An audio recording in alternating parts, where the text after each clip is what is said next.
Welcome to the deep dive. Today, we're jumping into a really fascinating historical head scratcher, something you actually asked us to look into. The whole mystery of the Foo Fighters that Allied pilots reported seeing back in World War II. That's right. And we've dug into the reports, the investigations, basically trying to piece together what was going on with these unidentified flying objects. Our goal really is to unpack this aerial enigma for you. Exactly. We want to get a handle on what these Foo Fighters might have been, the whole wartime situation they appeared in, the different ideas people came up with to explain them, and, why we're still talking about them. We'll try and give you a clear picture of this historical puzzle. Let's dive in. Okay, first off, Foo Fighter. It's kind of a funny name, isn't it, for something that caused genuine concern. Where did that even come from? Yeah, the name itself, it actually tells you a bit about the initial confusion. The word foo, it comes from Bill Holman's Smokey Stover comic strip. Big hit back in the 1930s. Smokey Stover, the firefighter comic. That's the one. Holman used foo all over the place. Just this nonsensical word, part of the humor. Sign saying foo, character saying foo. Oh, okay, a comic strip. I wasn't expecting that. Yeah. So how does that jump from the funny pages to, well, serious wartime aviation? Well, the link is a radar operator with the U.S. 415th Night Fighter Squadron. Guy named Donald J. Myers. He was apparently a huge Smokey Stover fan. Ah, okay. And one of Smokey's catchphrases, you might remember this, was where there's foo, there's fire. Huh. Where there's foo, there's fire. Given they were seeing fiery objects. That's kind of weirdly fitting, isn't it? It really is. So the story goes, it's November 27th, 1944. Myers and his pilot, Eltine Schloeter, they'd just had this encounter with a red ball of fire doing weird maneuvers around their plane. Right. Back at base, they're debriefing with the unit's intelligence officer, Frederick Fritz Ringwald. And Ringwald had said Myers was pretty worked up, even supposedly slapped a copy of the comic on the desk and said something like, it was another one of those damned Foo Fighters. Just like that, and it stuck. Seems a bit informal for something they thought might be an enemy weapon. Well, Ringwald himself basically said it stuck because nobody had a better name for it. Simple as that. Apparently, Myers' original wording was a bit more colorful. I can imagine. But when Bob Wilson from the Associated Press came asking questions in December 44, they cleaned it up. Made it Foo Fighters for the papers. Ah, the press-friendly version. Exactly. And the squadron commander, Captain Augsburger, he used the cleaned-up version in the official records, too. It's funny how language just adapts like that, even under pressure. You mentioned other ideas about the name's origin. Anything else seem plausible? There were a couple. One was maybe it came from the French word feu, meaning fire.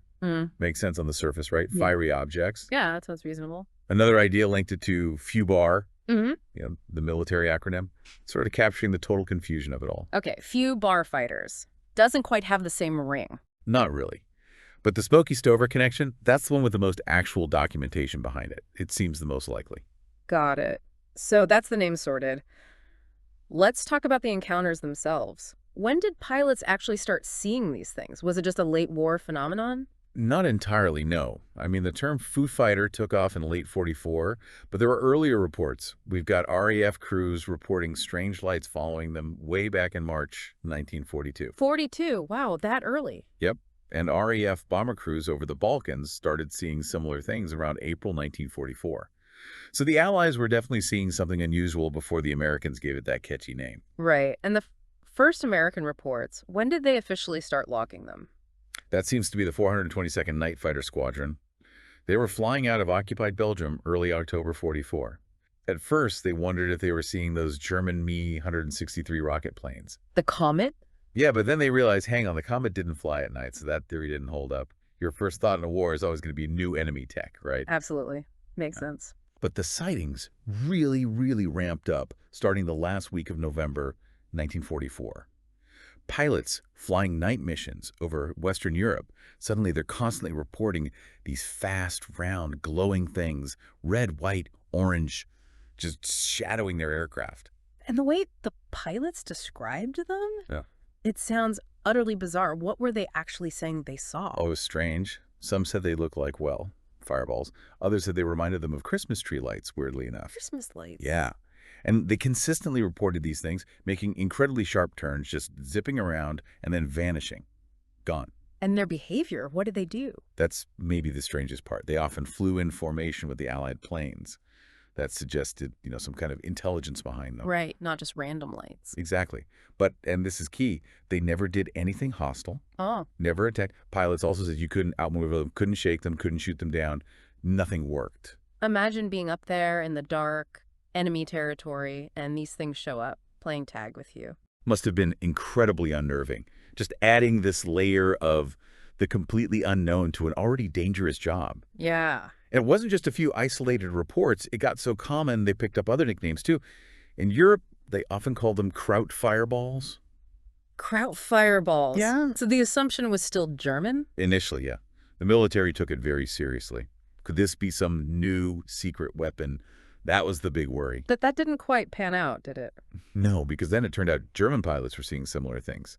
And Japanese pilots, too. Oh, okay. That definitely complicates the secret enemy weapon idea. Right. If everyone's seeing them, it's probably not just one side's secret tech. Throws a real wrench in that theory. And you mentioned the Pacific Theater. They saw things too. Was it the same phenomenon? Similar, but slightly different descriptions sometimes. Over the Pacific, they often talked about balls of fire, Yeah. generally described as larger burning spheres. Sometimes they followed planes. Sometimes they just seemed to hang in the sky. Any connection made to those Japanese fire balloons, the Fugo weapons? There was some talk about that, yeah. Some speculation. Right. But just like in Europe, these Pacific balls of fire never actually attacked anything. So the link wasn't solid. It really sounds like these weren't just, one or two confused pilots. These were widespread reports. Absolutely widespread. We've got documented cases across different areas, different times, like back in September 1941, way before Pearl Harbor for the U.S. The crew of a Polish merchant ship, the SS Pujaski, reported seeing a strange globe glowing with greenish light in the Indian Ocean. A British officer saw it with them, too, watched it for over an hour. An hour. Greenish light. Okay, that's specific. And then, December 1942, an RAF pilot, Brian Lumsden, a New Zealander, saw two amber or orange lights following him over France. He noted one was higher than the other, so not standard plane lights. Interesting detail. And the very next night, another pilot from his unit saw something similar, but his light was green. So you've got these earlier reports sort of setting the stage. Right, foreshadowing the big wave in 44. Exactly. And it kept going. October 44, an RAF B-24 crew over Hungary reports this intermittent red light shadowing them. Their squadron actually logged a lot of similar incidents from early 44 into 45. So a recurring issue for them. Definitely. And then you have U.S. pilots, like Charles R. Bastian from the 8th Air Force. He described seeing two fog lights flying at high rates of speed that could change direction rapidly over Belgium and the Netherlands. And, importantly, RAF night fighter pilots nearby reported seeing the same things. Corroboration. That makes it harder to dismiss, and it Yeah. didn't just stop when the war ended. Apparently not. There's some interesting post-war accounts. A U.S. Air Force pilot, Dwayne Adams, he talked about two separate encounters at night over the South Pacific.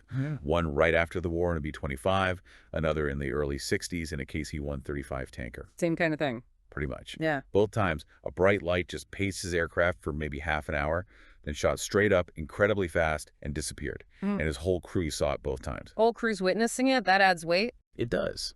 And maybe one of the most compelling accounts comes from someone well-known later, Senator Ted Stevens. Back in WWII, he was a U.S. Army Air Forces pilot. He described flying along and seeing this object keeping pace with him. He tried everything to shake it, couldn't. And crucially, he said, it didn't show up on radar. No radar hit. From a pilot who became a senator. That's a pretty strong piece of anecdotal It evidence. certainly makes you pause, doesn't it? Someone with that background recounting that experience Yes. adds another layer for sure. Okay, so loads of sightings, pilots are spooked, military's worried about secret weapons. What did the official investigations actually find, or try to find? Well, like we said, the initial focus was absolutely on it being German tech. Shape Supreme Headquarters Allied Expeditionary Force. They even put out a press release in December 44. It hit the New York Times. They flat out called it a new German weapon. They went public with that assumption. They did. Yeah. Shafe also asked the British Air Ministry over in London, hey, do you guys know anything about this? And what did the Brits say? Their response came back in March 1945. They suggested, well, maybe some of these sightings were those new German Me-262 jets. They were fast, new. Could pilots have misidentified them? Plausible, maybe, for some sightings? Possibly. For the rest, they suggested maybe flak rockets. But, and this is important, the Air Ministry also admitted the whole thing was still something of a mystery. They said the evidence was just too sketchy and varied. No single explanation fit everything. So basically, we have some ideas, but honestly, we don't really know. Pretty much. Even as the war was ending, the Foo Fighters were still officially an unsolved puzzle for the Allies. Okay, war ends. Did they keep digging? Talk to the Germans afterwards. They did. In the autumn of 45, U.S. Air Force intelligence in Europe actually sat down with German scientists, engineers, high-ranking Luftwaffe guys.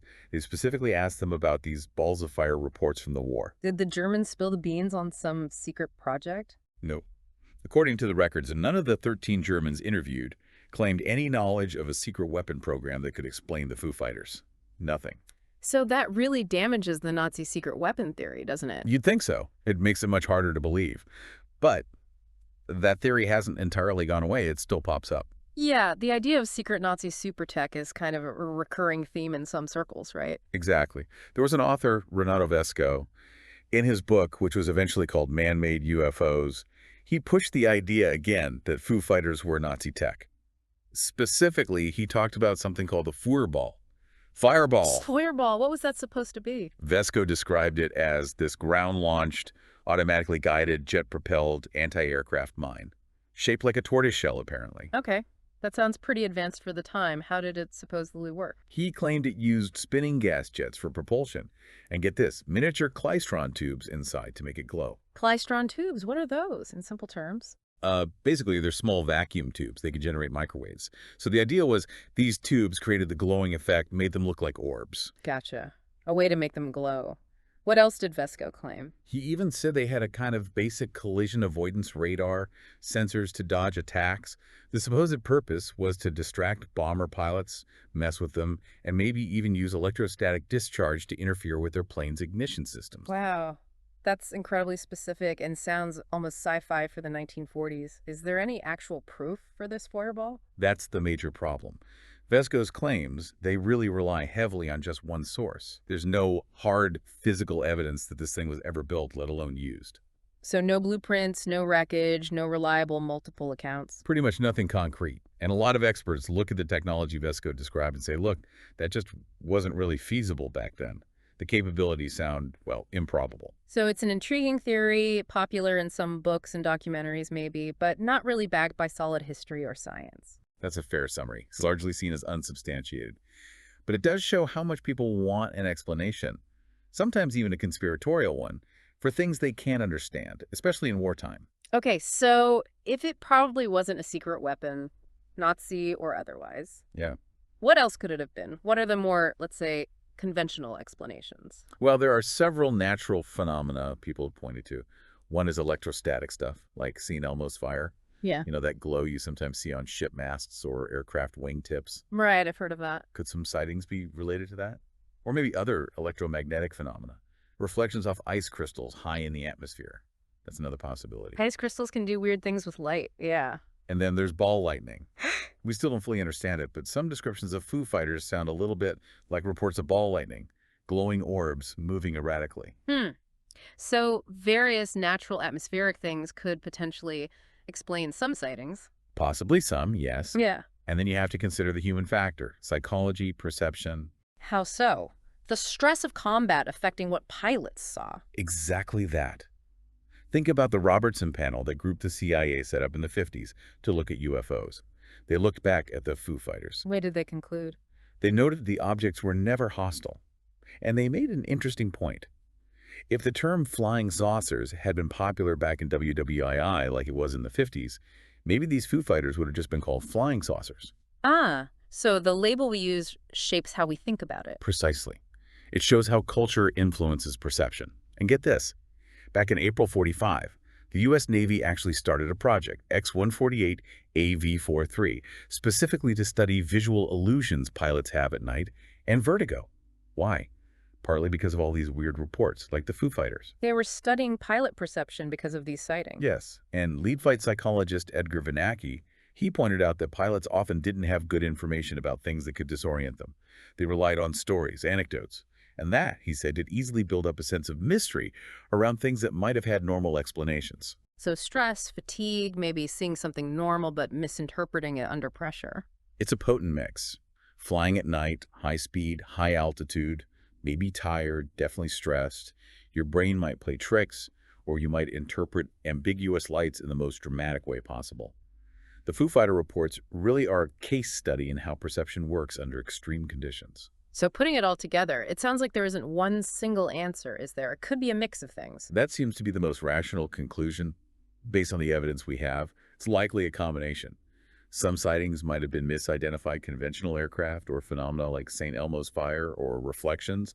Others might have been genuinely unexplained atmospheric effects like maybe ball lightning. And layered over all of that is the undeniable impact of human perception under extreme wartime stress. Okay, let's try and wrap this up then. What's the big picture we should take away from this whole Foo Fighter mystery? Well, what we've done here is dive into this really compelling historical puzzle, right? These weird aerial things Allied pilots saw during the war. We looked at where that strange name came from, how common the sightings were, and all the different ideas from secret weapons, which seem unlikely, Yeah. to natural phenomena, and even just how pilots' eyes and brains might have interpreted things under duress. So for you listening, what are the main takeaways here? What should you keep in mind about the Foo Fighters?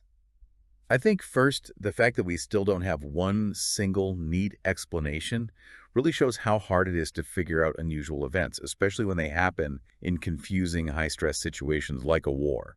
Information is patchy, memories fade or get skewed. Makes sense. Second, the Foo Fighters are just a fascinating historical enigma. They show how our perception, the technology we have at the time, even pop culture like the Smokey Stover comic, can all get tangled up when people encounter something they just can't explain. And finally, it really underlines, I think, our ongoing fascination with the unknown.